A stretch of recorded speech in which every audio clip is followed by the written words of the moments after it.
Si Kristo ang ating punong pari. Ito ang ibig kong sabihin. Mayroon na tayo ngayong punong pari na nakaupo sa kanan ng trono ng kataas-taasang Diyos sa langit.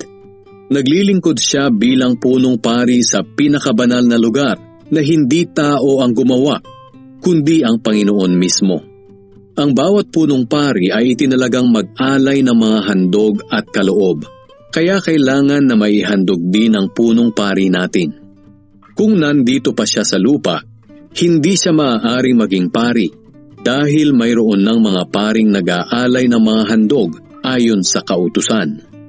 Ang pag-aalay na ginagawa nila ay anino lang ng mga bagay na nangyayari roon sa langit.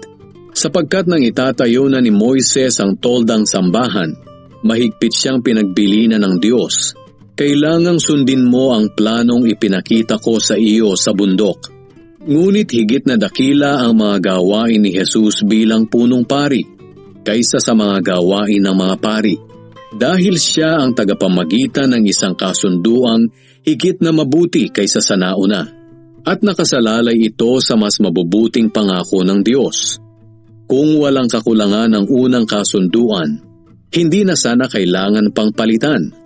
Ngunit nakita ng Diyos ang pagkukulang ng mga taong sumusunod sa unang kasunduan, kaya sinabi niya, "Darating ang panahon na gagawa ako ng bagong kasunduan sa mga taga-Israel at taga-Huda. Hindi ito katulad ng kasunduang ginawa ko sa mga ninuno nila noong akayin ko sila palabas sa Ehipto. Hindi nila sinunod ang unang kasunduang ibinigay ko sa kanila, kaya pinabayaan ko sila." Sinabi pa ng Panginoon, "Ito ang bagong kasunduan na gagawin ko sa mga mamamayan ng Israel pagdating ng araw na iyon. Itatanim ko sa isipan nila ang mga utos ko, at isusulat ko ang mga ito sa mga puso nila. Ako ang magiging Diyos nila, at sila naman ang magiging bayan ko.